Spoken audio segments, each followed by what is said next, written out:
Et on est en direct avec Jean-Pierre Le Glonec, historien, spécialiste de l'histoire des États-Unis, des Amériques noires et d'Haïti. Vous êtes professeur à l'université de Sherbrooke au Canada. Que révèle selon vous cette énième fusillade aux États-Unis? On a l'impression d'une histoire qui se répète tragiquement. Oui, écoutez, la société américaine est une société ultra violente. Malheureusement, cette tuerie n'est pas la première. J'aurais envie de vous dire que ce serait un moment charnière, un moment paroxysme, un moment rupture.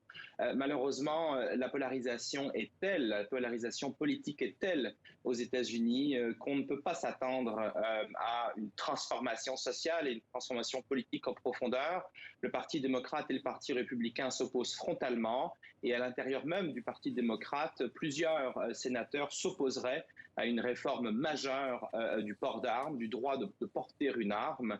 Alors écoutez, malheureusement, j'ai l'impression que c'est un autre moment violent dans une histoire particulièrement violente. Il y a moins de 2 semaines, justement, une autre fusillade endeuillée. Le pays, le massacre de Buffalo faisait 10 victimes. La communauté afro-américaine était visée, ce qui montrait une fois encore l'horreur du suprémacisme blanc dans le pays. Est-ce que ce suprémacisme blanc, il est inscrit dans les racines de la construction des États-Unis, selon vous?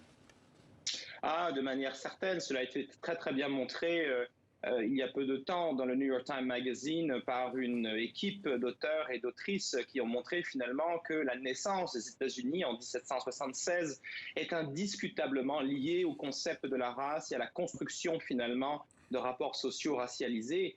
Écoutez, je pense que ce qu'il faut retenir de cette histoire, derrière Buffalo, derrière Black Lives Matter, derrière la mort de Floyd, il faut retenir finalement que dans les années 60, le pouvoir blanc a été érodé, a été effrité par les luttes noires, les luttes antiracistes.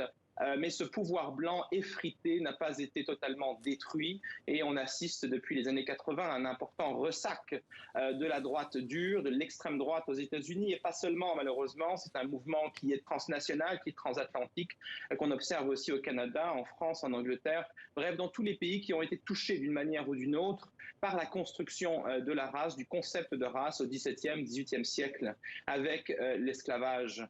Aux États-Unis, il y a quelque chose qui a choqué certains citoyens américains, c'est l'arrestation du tireur de Buffalo. Peyton Gendron, un Américain blanc de 18 ans, a été arrêté, a priori sans violence. Quand on voit les images à l'extérieur, contrairement à l'arrestation de George Floyd, extrêmement brutale et finalement mortelle, c'était il y a 2 ans, très précisément. On va écouter la réaction d'une citoyenne américaine à cette différence de traitement. George Floyd lost his life over a counterfeit $20 bill. George Floyd a perdu la vie pour un faux billet de $20. Cet homme a pu sortir sans problème après ce qu'il a fait. With a black eye, a jab to the ribs, nothing. Pas de genoux sur le cou. Comment faire confiance? Jean-Pierre Le Glonec, cette différence de traitement entre les deux arrestations, est-ce qu'elle est symptomatique du comportement de la police américaine selon qu'on soit blanc ou qu'on soit noir? Et je le disais, 2 ans maintenant déjà après la mort de George Floyd, les choses n'auraient pas changé? Écoutez, non, les choses n'ont pas changé. La mort de Floyd, j'ai envie de l'appeler un moment charnière, mais c'est un moment qui n'est pas suffisant. Ce qu'on voit depuis 50 ans aux États-Unis, on assiste finalement à la mise en place d'une guerre, guerre des cultures, guerre politique entre la droite, extrême droite et le reste du pays. Et cette guerre est une guerre corporelle. Il faut absolument insister sur cela. C'est une guerre qui est d'épiderme, une guerre qui se joue peau contre peau. Ce qu'a très bien montré l'essayiste afro-américain Ta-Nehisi Coates dans son essai intitulé Une colère noire. Il montre, Ta-Nehisi Coates, que le suprémaciste blanc est une idéologie qui s'appuie sur un pillage, c'est son terme, une destruction systématique du corps noir. Alors il ne faut pas s'étonner finalement que la tuerie de Buffalo n'est pas menée en effet à une arrestation musclée du tueur blanc. Il y a une différence fondamentale dans la façon dont on traite les corps en fonction des couleurs aux États-Unis. Mais j'ai envie de le répéter, malheureusement, c'est une situation qui existe de part et d'autre de l'Atlantique, comme le rappelle très bien la tragique histoire d'Adama Traoré en France également. Donc il y a une sorte de continuité transatlantique de la race qui s'attaque, qui cible le corps noir en particulier. Alors la mort de George Floyd, elle a beaucoup relancé les mouvements antiracistes aux États-Unis, mais aussi dans le reste du monde occidental, vous le rappeliez, provoquant une contre-réaction conservatrice. Vous avez écrit sur ce sujet dans votre livre Une arme blanche. Comment expliquez-vous cette offensive conservatrice médiatique qui s'incarne au Canada, notamment la personne du journaliste Christian Rioux du Devoir, et en France où nous avons Éric Zemmour?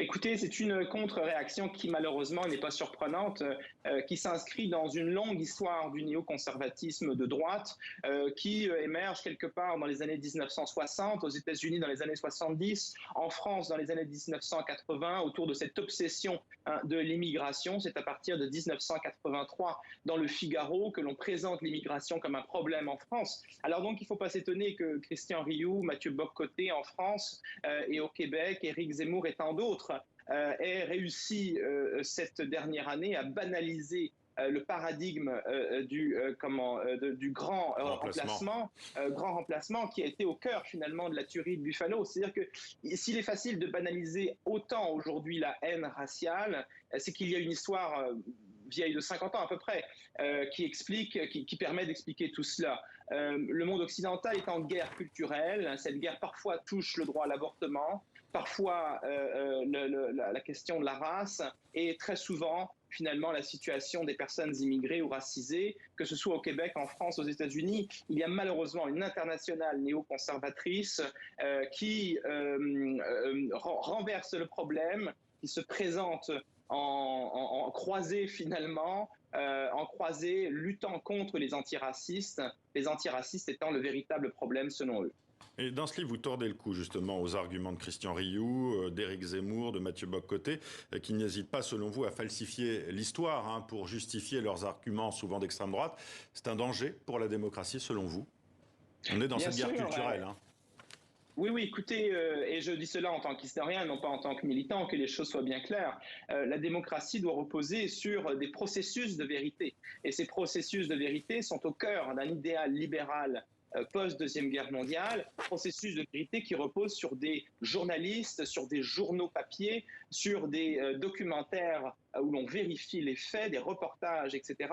Et tout ceci est battu en brèche à la fin des années 80 aux États-Unis, avec la fin de la doctrine qu'on appelle en anglais la doctrine de la justesse, the fairness doctrine. À partir de la fin des années 80, il est possible de dire plus ou moins n'importe quoi à la télévision ou dans les journaux. Et donc, depuis lors, finalement, c'est l'histoire qui est au cœur de cette guerre, qui oppose d'un côté une internationale néoconservatrice et de l'autre des journalistes qui tentent, tant bien que mal, de continuer à faire leur travail. Et des historiens également, comme vous. Merci Jean-Pierre Le Glennec d'avoir été en direct sur TV5 Monde.